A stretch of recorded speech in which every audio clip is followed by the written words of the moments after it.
Senator Ron Johnson's 11th hour rebrand propelled him to victory. The Republican senator ran one of the dirtiest campaigns in recent years, and it paid off. When the results came trickling in on November 8th, Johnson, who once vowed to retire after 2 terms, ended up winning a third by some 27,000 votes.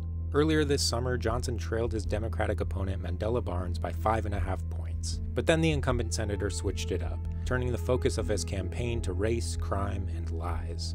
In Wisconsin, Johnson and his allies reportedly paid $10 million for crime-focused ads, which was more than they spent on any other topic. One racially charged ad looked like it was generated by a bot who was given orders to make it look like a stereotypical urban aesthetic. What kind of Democrat is Mandela Barnes? He's a defund the police Democrat. The minute you talk about reducing a police department's budget, then it's like all hell breaks loose. It's about reallocating funds. Catch that? You're reducing a police department's budget. He's talking about defunding the police. The thing is, Barnes never once said he wanted to defund the police. And in an October debate leading up to the election, Johnson shockingly admitted to it. He has a record of wanting to defund the police. Now, I know he doesn't necessarily say that word. He uses the code words like Cori Bush said. Speaking of code words, in yet another racially charged ad, Johnson and his allies used some of their own carefully constructed code words. Mandela Barnes, a different Democrat, a dangerous Democrat. In other ads that played across Wisconsin, which is nearly 87% white, Barnes's skin was darkened. They claimed he stood with alleged criminals, who all happened to be black.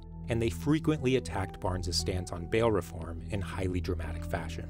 Do you feel safe?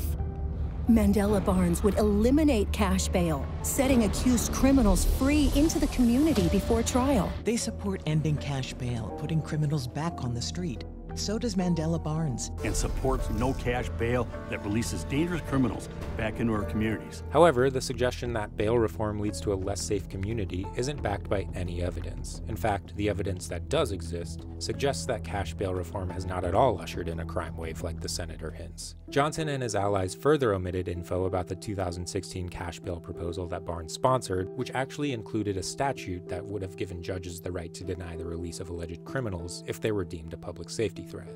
But once these false ads started playing to people's fears, it was too late for Barnes to claw his way back.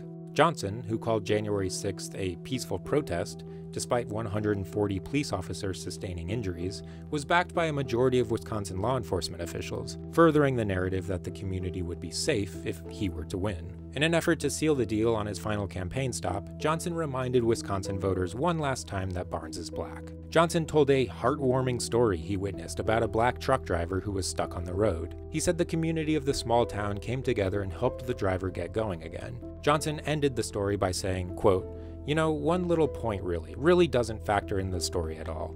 But the driver was an African-American gentleman. So now why would I add that little detail? I happen to be running against Mandela Barnes." Unquote. In the lead up to the election, a chorus of voices responded to Johnson and the GOP's repeated efforts at stoking racially charged fears into suburbanites. Governor Tony Evers said, "I think it's racism when you take a candidate who happens to be black and try to make him look blacker and angrier." Actor LeVar Burton, who campaigned with Barnes, said Johnson is one of my least favorite human beings. He's arrogant, he's racist, just look at the ads he runs. Barnes himself said Johnson's ads were some of the worst I've seen in any election cycle anywhere. Now that Johnson won, he can finally enact his questionable solution to the problem. If we want to cut down on crime, the overall macro issue is we need to renew faith, strengthen families, have more supportive communities. The third-term senator believes the solution to reducing the crime he centered his campaign around lies in having, quote, strong families with 2 loving parents, as he told Time magazine. Making sure parents are keeping the spark alive isn't exactly a tangible solution Johnson can work towards in office. Instead of using his power to look at larger structural factors such as poverty, inequality, and the lack of any prison rehabilitation or mental health care, Johnson, who has received nearly $1.2 million from pro-gun groups, will continue to be a strong voice against gun control measures that exacerbate much of the crime he centered his campaign around.